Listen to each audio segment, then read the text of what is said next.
Yun, natanggal ko na po yung isda.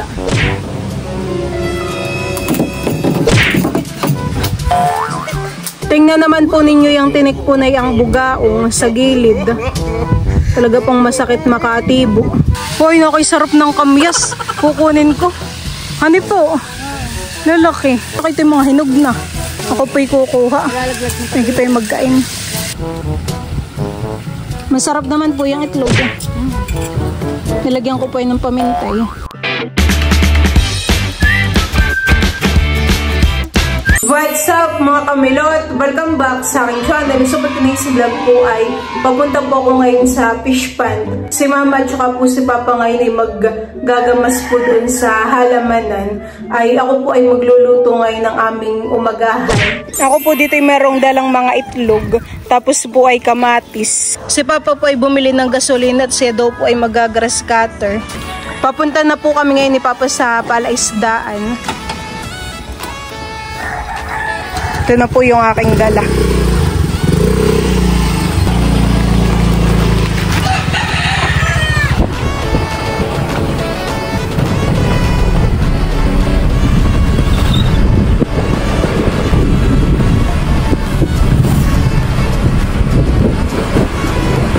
Sila mama po ay dito po magagamas.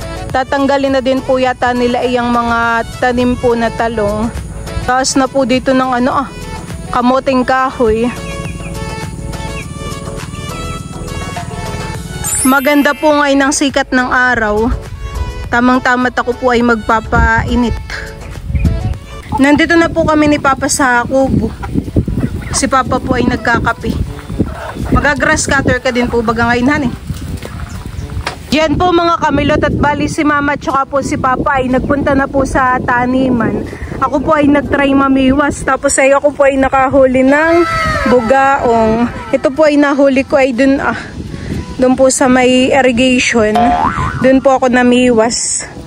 Nakakatuwa po. Ako po ay nagtry lang mamiwas. Tapos ay ako po ay may nahuli. Dahil ako po ay nakahuli na ng isa ay magluluto na po muna ako ng ulam. Nakakatuwa. Bayan po yung serok At diyan po ako kanina nagpukpok ng pamain ng sihi. Hindi ko pa naman po dinala yung aking cellphone. Hindi ko po tuloy na videohan yung Ay! Mahirap pa naman pala itong tanggalin at ito po yung matinik. Butit na kita ko. Bisin pa naman po yung hawakan ko dito Ito lang ang problema ko pagtatanggal. Sana po ako hindi masugatan. Nga. Oops. Malikat pa naman ito. Yun, natanggal ko na po yung isda.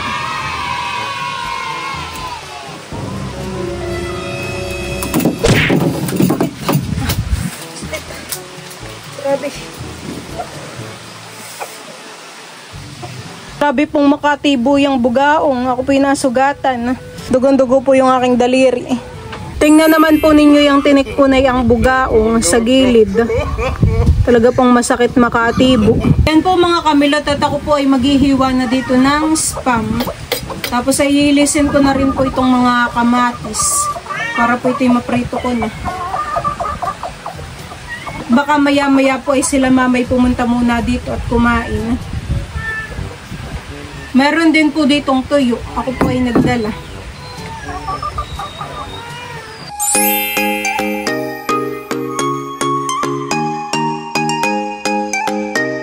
Babatihin ko na po ito.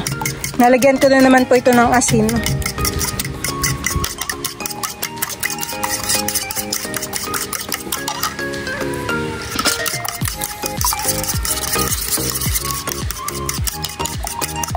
Yan po mga kamilot at ako po ngayon ay nagpiprito na. Ito po ay akin ang bibilingin. At luto na po yun sa kabilang side na ito.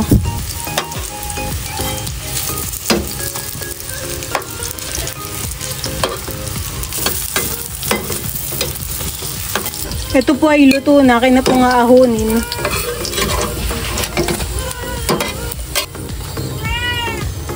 Ngayon naman po ay magpiprito na ako ng itlog.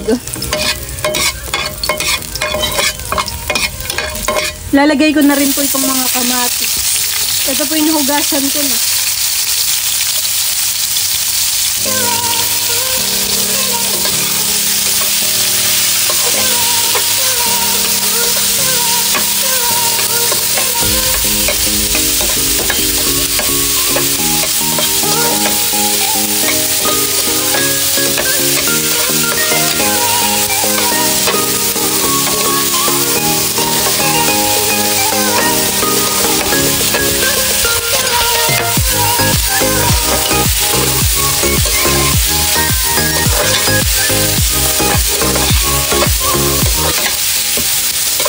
Isasama ko na po ngayon itong itlog. Dito po sa kamatis.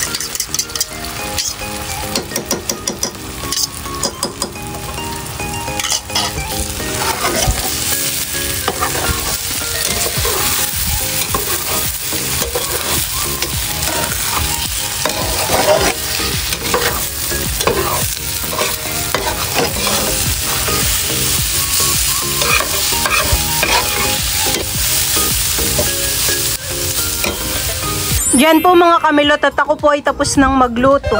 Ito na po yung tuyo at saka po spam. Ito na rin po yung itlog at kamatis. Ako po ay pumunta dito sa taniman.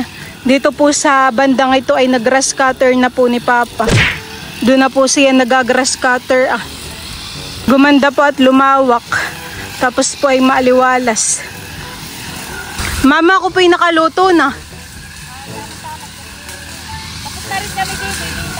Hoy, nakoy sarap ng kamyas. Kukunin ko. Ano po? Lalaki. Tinatanggalan ko milot ng dahon para mamunga. Para magkaroon ng maraming bunga. Oo, nakita yung mga hinog na. Ako po'y kukuha. Lalaglag mo pa. Hindi pa yung magkain. Tama-tama milot at kami tapos na rin naman ng Papa. Lalaki. Binunot na po pala ninyo yung mga ano-ahan eh. Tataniman na daw lang ng bago. Ito po yung kamyas Ay, ito pong sili. Namumunga pa han eh. Oo, may bunga pa. Akin dapat natabaan ko nga.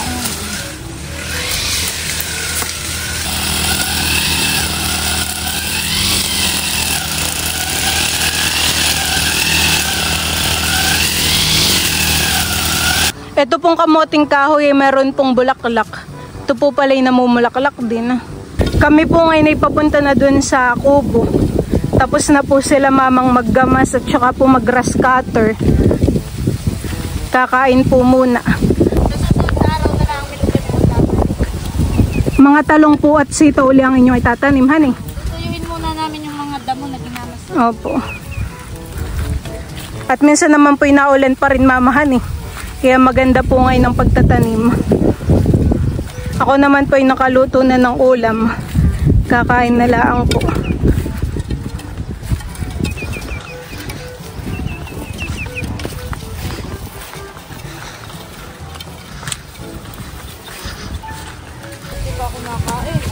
Nanginginig.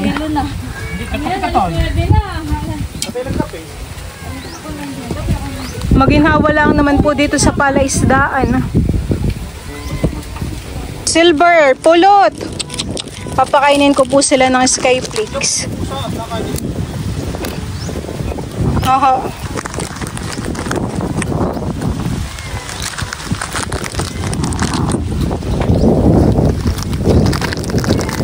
Sarap.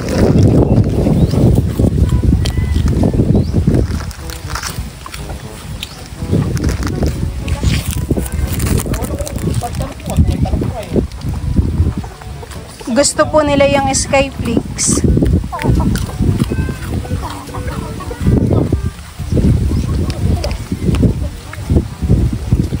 Pagkatapos po ni Papang gamitin yung grass cutter ay nililinis po niya. Tinatanggal po niya yung putik. Maganda naman pong gamitin, han eh. Malaking tulong po talaga yung grass cutter dito po sa sa fish pond. Labas ko milot ditong lamesa at sabi dito na lang tayo kakain. Oo nga po't mainit na doon, han eh. Dito po sa gilid ay yung maginhawa, dito po sa may bangko. Dinudugtungan ko lang ito. Nailagay na po ni Mama yung pandugsong. Yan po Mama ginaganito pa. Para po hindi maantag nun. Oo, ikaw mo yun ah. Ginaganito po. Tinutuwid po. Patungan ng cellphone. Ang ganito. Si Mama po ay naghayin na ng kanin. Ako po yung mamaya na lang at ako yung nagkape. Dala mo isang bangko at itong kamaupo. Po medyo busog pa. Baka tayo bumigay dito sa akwan at natanggal na yung pako. Nakapako. Ina na. Ito bagay sa iyo ito nilo. Hindi ka sasabay sa amin? Mamaya po. Busog. Pagsandok mo ko nila. Busog pa po ako ng kaunti. Nagkapit na baga. Tsaka po nagtinapay. Nakinaantok si Silver. Oh. Mabilis lang din po kayo, han eh.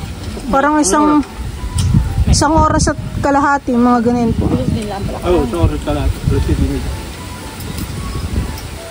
Ano pong mga itatanim ninyo doon? Talong, sitaw, okra, ampalaya. Titingnan ko yung mga padala ni Ate Gigi. Magtanim ka din po mama ng pipino at masarap han eh. Nung nakaraan po yung pipino natin doon ay napakaluto. Oh.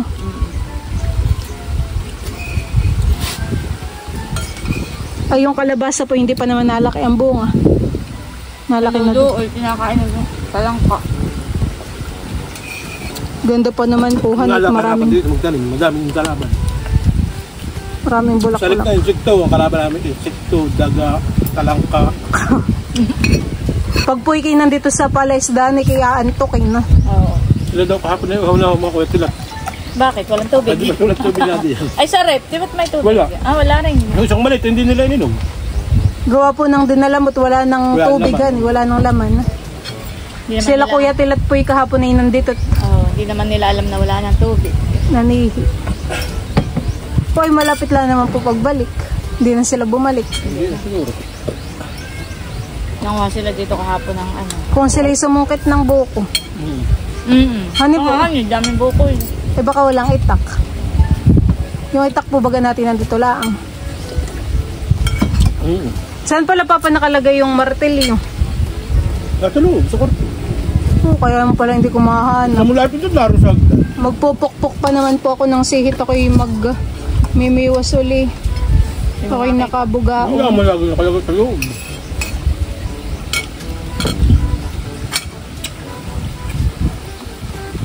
Ano pinagpupok mo?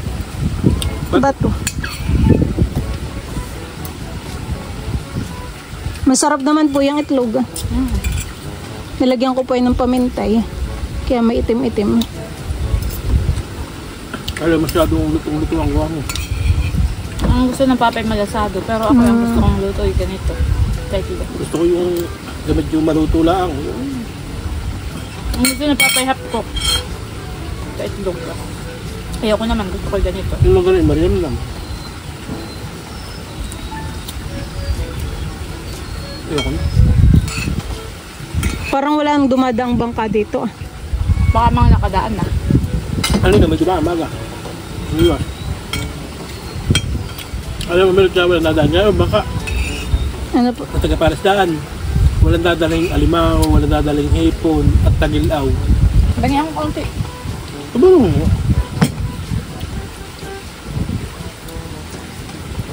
Sakto tayo, tigagatlo. So, ako papapain ko na. Ayoko na makanin. Bawasan pa ng spam. Kaya mo na. Pag di na-obos. Sarap yung kamatis ka.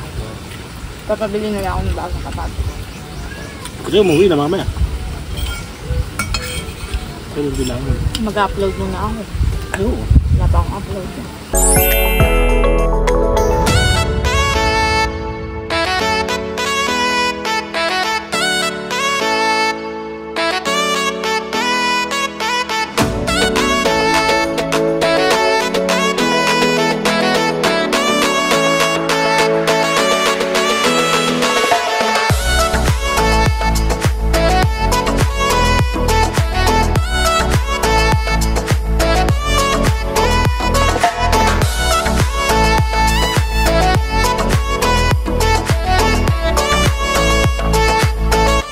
Kami po ay tapos ng kumain nila mama. Meron pa pong natarang ulam. Si papa po yung nagduduyan ay baka mama ay nakatulog na. Nakaanto kayo na papa dito. Oh, sa lakas po ng hangin na itong trapal ay ano natunog. Sabi po ni papa kanina ay parang yung puno daw po ay tumataas. Kiling na po yung lamesa. Pero baka hindi yan eh. Hindi, baka na may bumaba na kayo. Yung lapag po.